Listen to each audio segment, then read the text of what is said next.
Hi Scorpio! Welcome po sa ating channel. Ito yung Daily Gabay Tarot Reading for August 7, 2024. Please be reminded, kung naka-resonate kayo, comment down. Kung hindi kayo naka-resonate, ibigay niyo po sa iba kasi general reading po ito.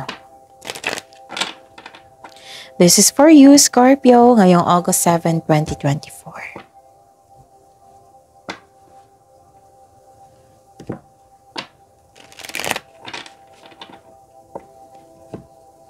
Maraming salamat po sa inyong patuloy na suporta at maraming salamat po sa mga hindi nag-skip ng ads. Gamitin ang reading na ito bilang gabay lamang. Sa mga hindi pa nag-subscribe, subscribe na po kayo at click bell notification para malaman nyo na may bago tayong video. Para sa mga gustong magpa-reading po, may lumabas dyan sa screen nyo ngayon. Panoorin nyo po at sundin ang instruction. Calling the attention sa mga suki ko dito na Scorpio. Open na po ang inyong Monthly Gabay Tarot Reading for August 2024. Pwedeng nakafocus sa career and money, pwedeng general reading na may kasamang love reading. So message me for schedule. Maraming salamat po.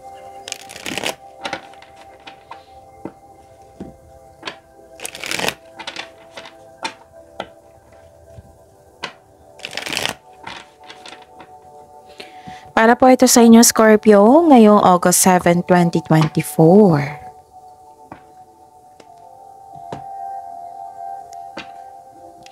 Nakababa lang yung kortina ha, kasi parang hindi na maganda sa mata ko. Kailangan ko mag-ingat.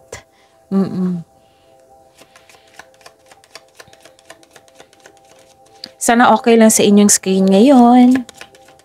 Makinig lang po kayo. Makinig kayo. Okay. Spirits guide, ano po yung ganap? Mga ganap po para kay Scorpio ngayong August 7, 2024. I need 3 cards po.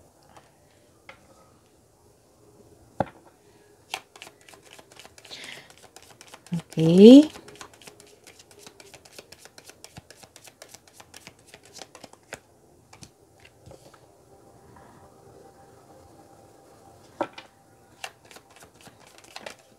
Lumipad talaga, no? Gusto niyang ipaalam sa iyo.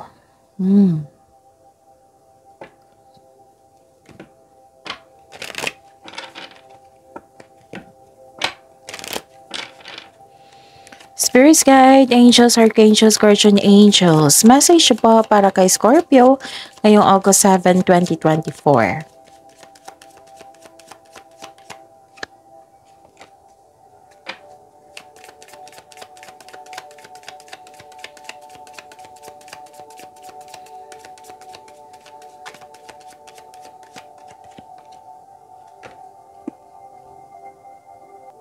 Okay, maraming naggawa ng desisyon ngayong araw na ito. Wow.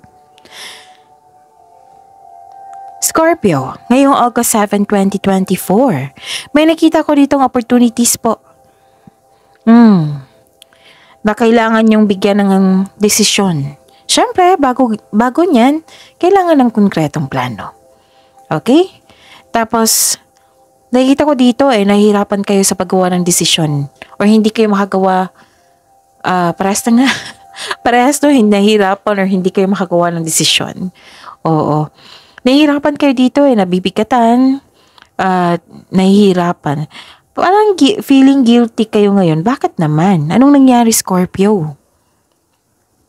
May guilt ako nakikita dito Pero don't worry, Scorpio. May nakita naman ako ditong solusyon sa inyong problema. Wow. Solusyon sa inyong problema, kasagutan sa inyong mga tanong. Yan. At least, diba? I consider this nakagawa ka ng desisyon. Okay? So, yan. Sabi po ni Archangel Haniel dito, notice how the moon affects your energy and manifestation and capitalize upon these cycles.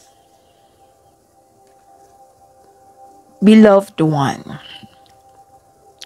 Sabi po ni Archangel Chamuel dito, I am helping you with your spiritual soulmate relationship. Wow! Love is blooming Ang ganda po, Scorpio. So, claim nyo to, ha? So, sabi po yan ni Archangel Chamuel, I am helping you with your spiritual soulmate relationship.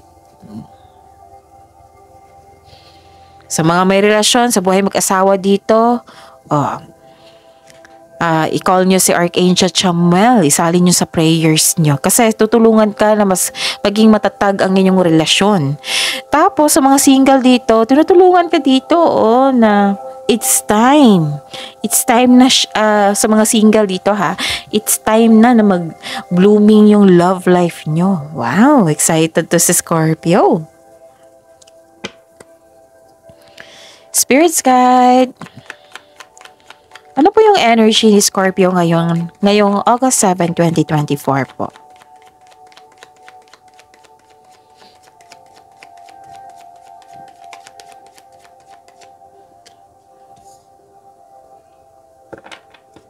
And the clarification of this card po.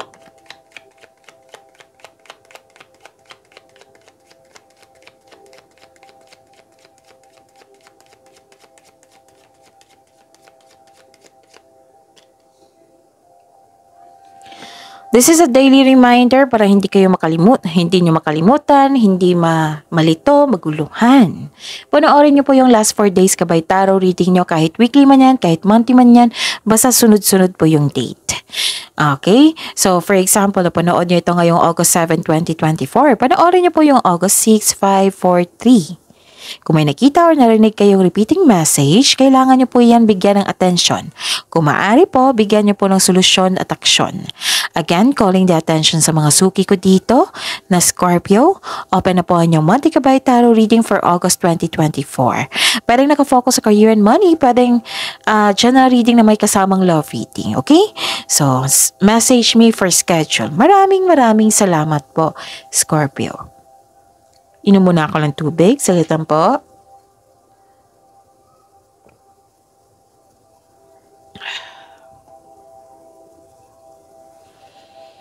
Okay. Kailangan ng pagbalansa dito sa kaperahan. Check nyo yung pera nyo po. And check nyo po today, baka hindi nyo na malaya, nagasta nyo na. Ganon. I-check nyo po yung kaperahan nyo po. And, okay. Nakikita ko dito na may advice po ang card nyo po dito, diba? Sabi ko kanina na ingatan nyo po ang kaperahan nyo. And ang sabi po dito, parang may natanggap kayong pera dito eh. So, ang sabi po ng card nyo dito na save your money. Okay? Control on overspending. May nakita rin akong tension dito at may concern sa irresponsable ng tao. And nakikita ko rin dito na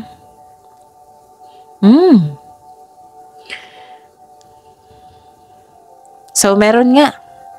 Ito yung sabi ko kay kay Cancer, Pisces, and ngayon kay Scorpio, na nangyari talaga to kay water signs ngayon. So this is a challenge. Don't take that as negativity. Take this as a challenge na may improvement na magaganap. Kasi after challenges, may success yan eh. May improvement, may development sa inyong sarili din. Okay? Kasi nakita ko dito, parehas kayo ni Cancer, Pisces, na nagkaroon ng conflict, nagkaroon ng argument. May pagkawala, paninirang puri o panulokong maghaganap or nagganap na, pwedeng naalala nyo to or may nangyari to ngayong araw. And alam kong galit kayo dito, pero sabi po ng card nyo po dito, kasi you felt guilty dito eh. Pwedeng nagsisisi ka sa mga sinasabi mo na hindi mo naman minimin kasi nagalit ka. So, kung hindi pa ito nangyari, kung magkaroon ng argument ngayon, kailangan nyo mag-ingat sa bawat sinasabi mo or ginagawa mo. Baka kasi pagsisihan mo kasi may guilty dito. Okay? Kasi si Scorpio, hindi yan actually si Scorpio, mataas ang pasensya niyan. Pero once paggalit nako, mag-ingat kayo kay Scorpio. Oh, 'di ba? Kasi nasaktan kayo eh. Very genuine nyo sa kapwa nyo, tapos siya hindi totoo sa inyo, 'di ba? Unfair niyan. Pero yun, paalala po ng card nyo po dito, Scorpio, na kung magalit po daw kayo, ingatan nyo po daw yung sinasabi nyo at ginagawa kasi hindi mo yan minimin eh. Okay, nadala kayo sa emotion nyo kasi nga may argument dito, may conflict. Okay? Tapos, yes, may pagtatalo o pag-aaway.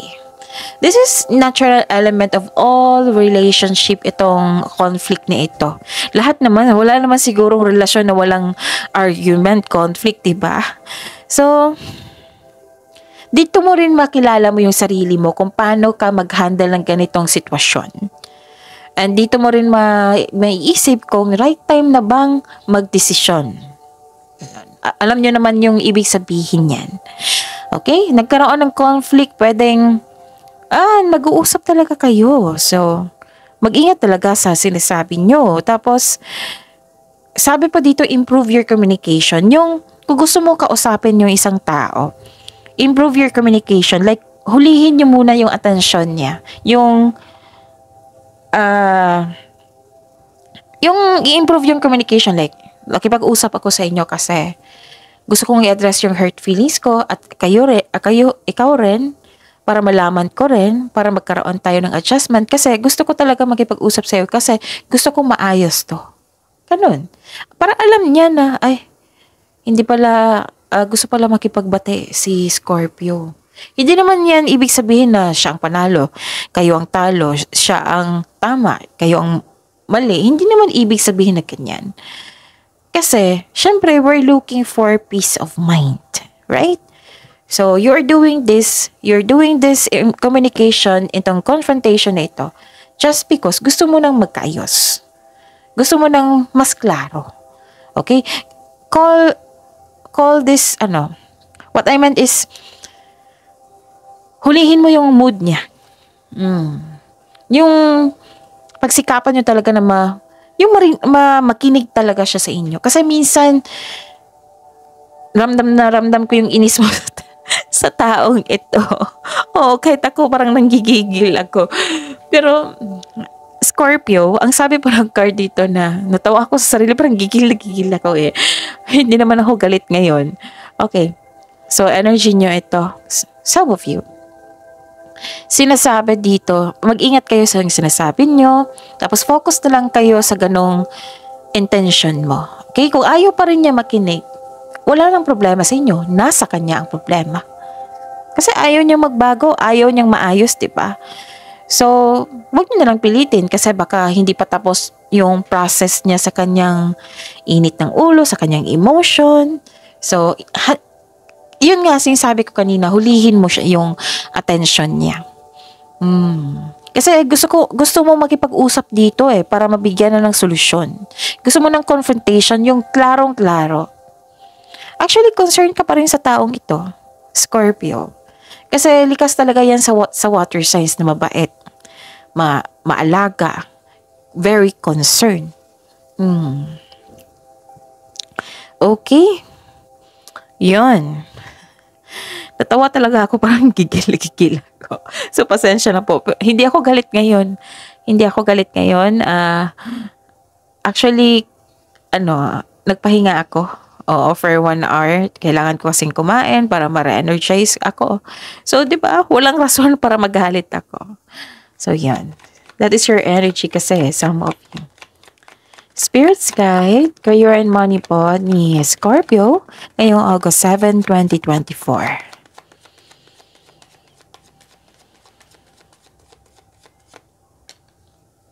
Okay.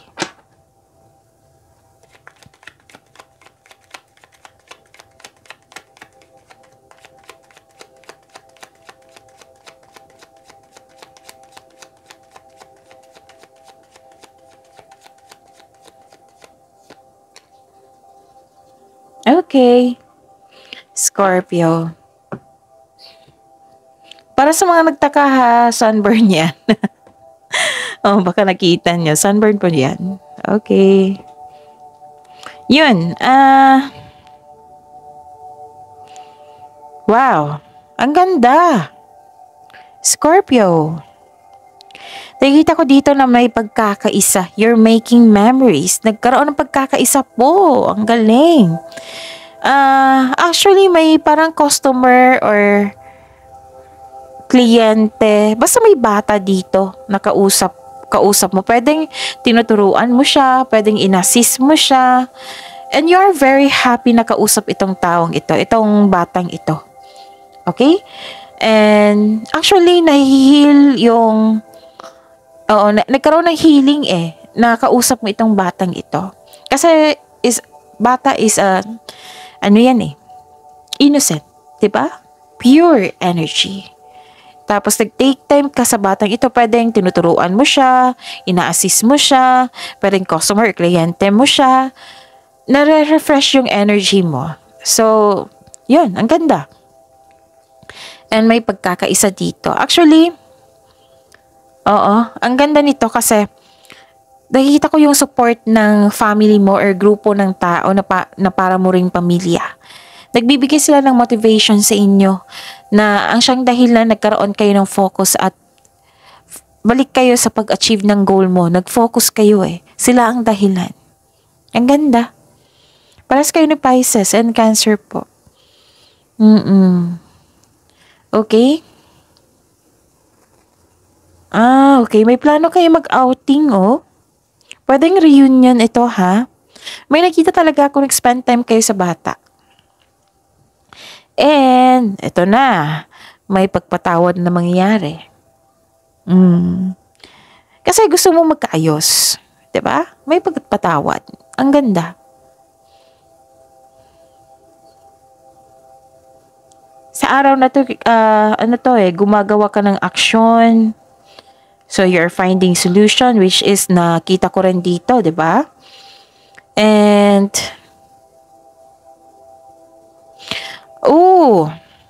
naulit, This is a repeating message from your energy here and to your career and money. Nakita ko dito na ingatan nyo talaga ang kaperahan nyo. Baka hindi nyo na malaya na kinuha na yan, nagkasta, nawala, na-damage. Kasi may nakita kong loss of money dito or nagkaroon ng delay. Pwedeng delay sa pag-uusap, delay sa kaperahan which is expected nyo. Kasi, ang ganda ng delay. Why?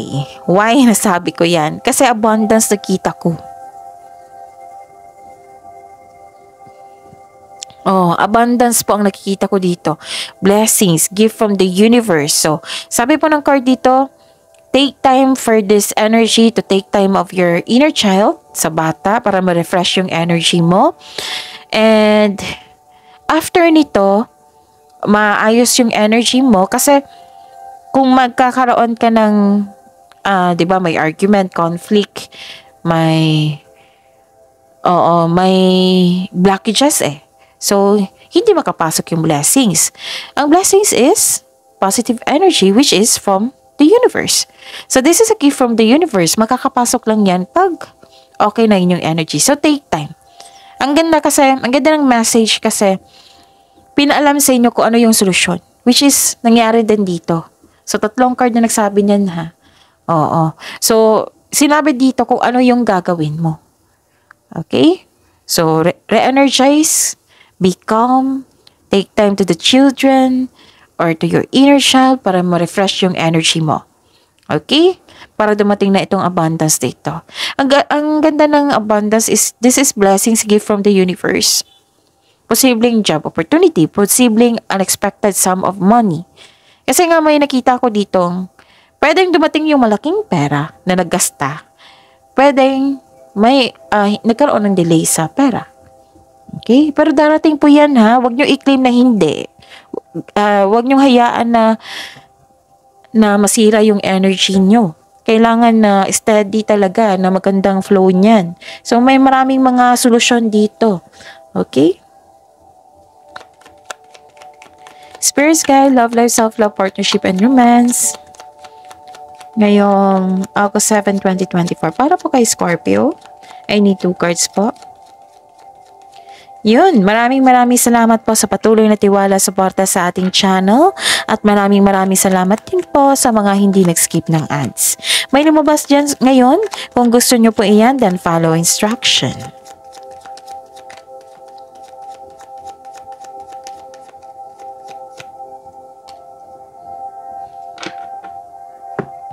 Okay. Naging impatient kayo dito. Tingnan ko ha.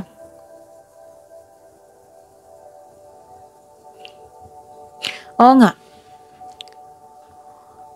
Huwag magdesisyon kung hindi pa time. Kung hindi pa okay yung konkretong plano. Actually, nagkaroon ng delay. May sagot din dito eh. May nagkaroon ng delay. The universe is trying to show you something, baka may na-miss kang opportunity. Or baka kailangan mong may ma-realize. Okay? So, kailangan ng haba-habang pasensya po dito. Oo. So, yun. Pwedeng naging patient kasi isang tao. So, kailangan ng habaang pasensya. And improve your communication. Okay? See you tomorrow, Scorpio. Please like, subscribe, and click bell button for notification para updated po kayo sa daily tarot reading natin. Maraming salamat po.